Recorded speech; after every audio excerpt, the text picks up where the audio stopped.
Hello everyone, and welcome to another edition of What's on My Desk.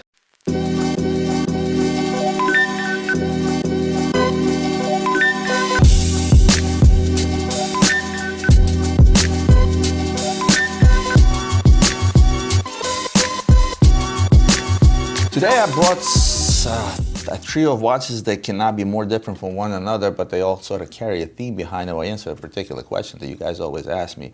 I brought the Rolex Sky Dweller, and the question is the Rolex Sky Dweller the next Daytona or a second Daytona for Rolex? I brought a Corum minute repeater that does not look like a minute repeater, which is a hell of a value for its buck. And you guys always ask me to talk about independent watchmakers, and I picked probably what is my favorite, and that is MB&F, or Maximilian Büsser and Friends.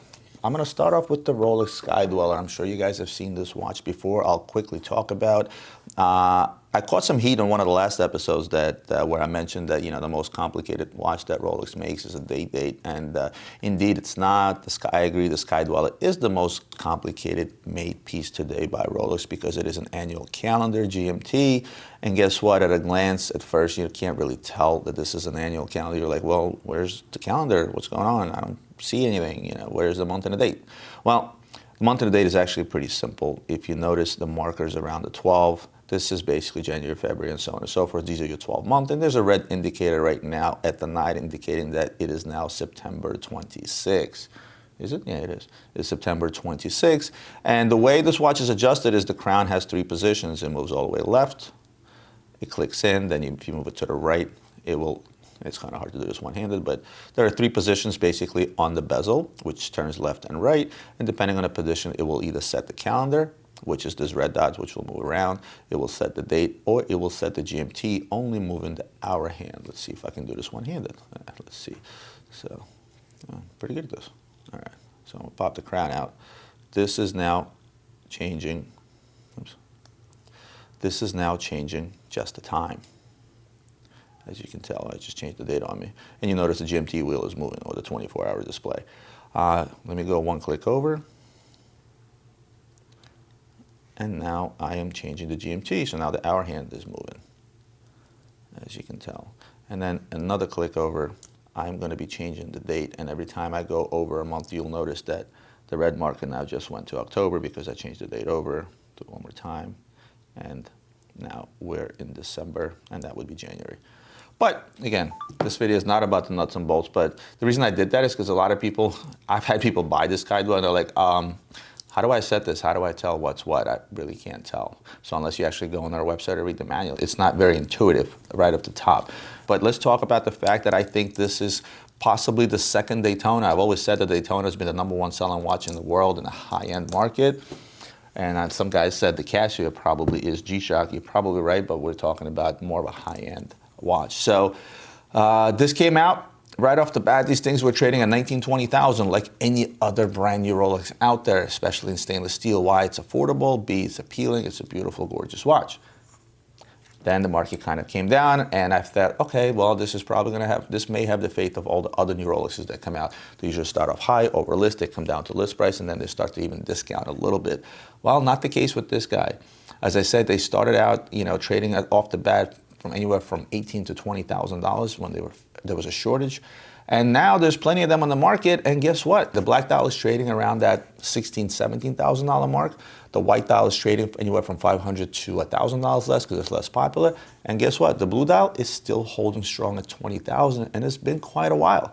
This watch retails for $14,400 and has been trading over list for over a year. This gives me an indication that this indeed may be the next Daytona, or I should say the second Daytona for Rolex. For quite a while, there was no other watch out there besides the Rolex Daytona that consistently traded over list for years and years. Daytona has been trading over list for as long as I've been in the business. And I personally think that the Sky Dweller is something that will do just the same. This guy happens to be pre-owned, and we're still selling it over list. So if you guys are out there and you're thinking, watch is a good investment and so on and so forth, I've always said they're expensive toys, but there are some little exceptions to the rule. And I think the Sky Dweller is going to be that exception. If you can get on the list with your local AD, pick one up at list, hold on to it for long term, I think it will hold its value and then some. Next, I'm going to talk about this weird looking Corum. It is a Corum Admiral cup, you can tell by the case. And the reason I say it's weird looking because it's a minute repeater, but yet you start looking, okay, minute repeater, where's the lever? Where's the button? What's going on? How do I set off the minute repeater here? Of course, those that know watches well enough and know movements well enough, they'll be able to tell it's a repeater right away because the lever that's here, or the gong as they call it. But for most, they'll say, well, this looks just like a skeleton time-only watch from Corum. I mean, it's undoubtedly Corum. You can see that this is a Corum Admiral's cup. It is a manual wind, and let me show you how the minute repeater works. The minute repeater actually works by twisting the bezel of the watch. Sort of a theme here, you know, you twist the bezel of the Rolex to set certain functions and to set up the minute repeater here. And I don't think I can do this one-handed. Let me try this.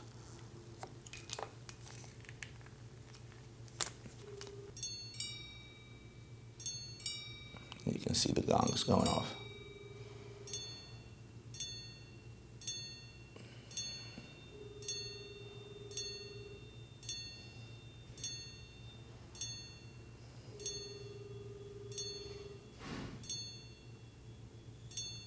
Okay, you done? No. Now you're done. I've talked about a previous episode what minute repeaters do, so I'm not going to get into that. You can watch a previous episode where I brought, I think, 3 different minute repeaters to talk about the difference between our strikers minute repeaters. Feel free to watch that episode if you're interested in that. What I did want to talk about is 2 things. Number one, the fact that this watch is made in titanium and lately has become the standard to start making minute repeaters in titanium because the watch industry and the watch buffs all feel that titanium is the best sounding minute repeater. Now, I've compared titanium minute repeaters to white gold minute repeaters to platinum minute repeaters, and indeed I also feel the same. I feel the sound is a lot crisper. I believe it's louder. Obviously it has something to do with the titanium alloy. I'm not a chemist. I'm not going to get into telling you why that is, but I do also feel that minute repeaters sound better in titanium. And the second thing I want to tell you about this watch is its price. This watch retails for $277,000, and unfortunately it is a Corum, and I hate to put it that way. I think Corum makes some of the best timepieces out there. They have some iconic pieces, like the one they made for Rolls-Royce, all the Golden Bridge watches. I think these are all iconic pieces, but the market is not where it's at right now on Corum. Corum is not the hottest brand on the list. I don't think it's even in the top 10. Even though it's a company with a lot of history, it's a company with a lot of iconic watches, today it's not hot. We can't all be Rolex and be hot all the time. You know, AP wasn't always hot either, neither was Richard Mille. And today, Corum is just one of those brands that is not hot. And when you get into a watch that's super high price, such as this one, which is $277,000, resale value is going to be terrible. Case in point, you can pick this watch on a secondary market, even brand new, probably 30 cents on a dollar in that $60,000 price range, maybe even less. Makes it a great deal. You know, if you're out there looking for a minute repeater, you usually can't touch anything decent for under $100,000 unless it's something much older. But for a current model, minute repeater from a major brand for around 50 to 60 grand, not a bad deal at all. Speaking of weird, let's talk about MB&F Machine 2 that I brought. How do you tell time on this? That's the first question that people ask. Well, it's actually fairly obvious. You got your hours there, you got your minutes over there, and you got your date wheel on the left. They just basically spread the watch out and made a humongous clunker of a watch that looks like something that the aliens brought down. But hey, this is what MB&F is all about. If you've seen some of their other watches, or any watch they make for that matter, it looks super futuristic, super weird, and super cool. All of the stuff they make is limited edition. I think they made 125 of these, and there were variations. They made this thing in titanium. I think they made it all crystal as well recently. Personally, I think it's super steampunk, super cool, very, very futuristic, and I love different stuff, and of course, I love MB&F for that. The only minus I can find in this watch is how difficult it is to wind it, the crown position, the way it's positioned, to try to pull it out and actually try to adjust this watch in between the lug system, the strap, and the case makes it a bit difficult. Sort of wish that it was on the side somewhere, or maybe even hidden in the back between these 2 bridges. I stay up to date with this brand. I read all their press releases. I've read everything on their website about Max, about the Friends, about what the company stands for. One particular paragraph stands out to me really well because it speaks to me, because I feel what this guy tried to do and is doing till this date. And this is about the concept behind MB&F. So it says, after decades of conforming to the rules of corporate watchmaking, Max Büsser broke the chains and started a rebellion in 2005, a rebellion called MB&F. Maximilian Büsser and Friends. MB&F is an artistic concept laboratory based around a simple idea to assemble collectives of independent watchmaking professionals to develop radical watches, horological or legacy machine. By nurturing teams of talented individuals harnessing their passion and creativity and crediting each person's essential role, MB&F uses their synergy to become much greater than the sum of its parts. Respecting tradition, but never constrained by it, we interpret traditional high-quality watchmaking into three-dimensional kinetic sculptures.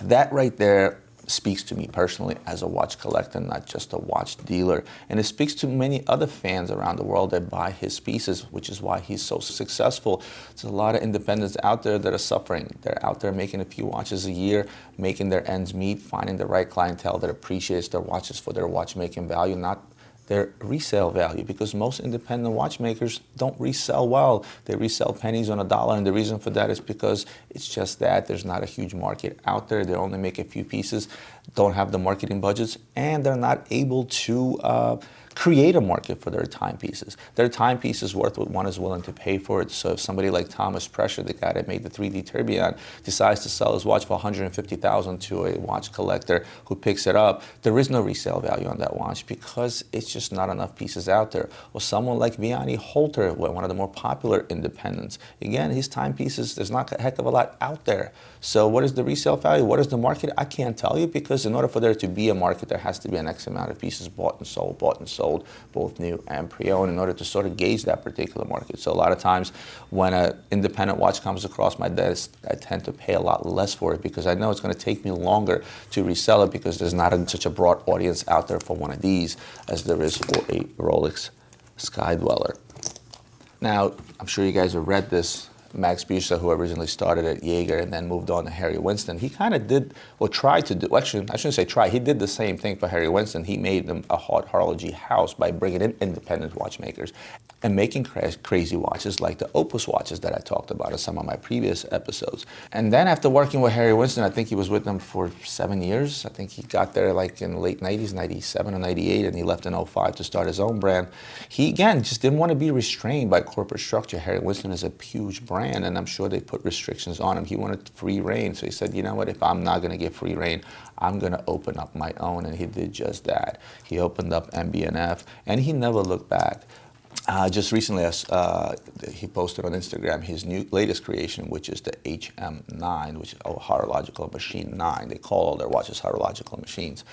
This watch, honestly, I actually reposted it on my Instagram with the caption, "Holy shit, Batman." I mean, this thing is out of this world. I'm not going to get into the details. His friends are not just watchmakers, just so you know. He considers everybody that has any sort of input into the creation of a model, into the marketing of the model. Even the people that run the social media, they're considered to be one of the friends, because the way he feels is that it's not just the watchmaker, not just the designer, it's also the people put effort into marketing, advertising. The guys that work around the office, they're all considered to be his friends, and that's the environment in that company. In fact, I would love to visit it one day, should I get a chance. I've never been there, would love to go. Original retail price on this watch was $79,000.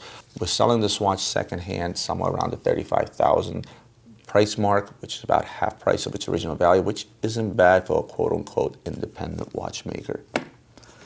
Guys, I hope you enjoyed this episode. Last but not least, let me show you what's on my wrist. And today I'm wearing the Holy Grail RM004 split-second chronograph in titanium. This is a V2. I actually talked about this watch in my previous episode. Check it out, where I go into details about the history and innovation of this particular model. Once again, thank you for joining. If you like this video, go ahead and hit the like button. Make sure you hit the subscribe button if you're not subscribed to my channel, and turn your notifications on so you guys are notified when my next video comes out. Share these videos with those who you think may like them and enjoy them as much as you do. And I'll see you guys next time for more watch reviews and other videos.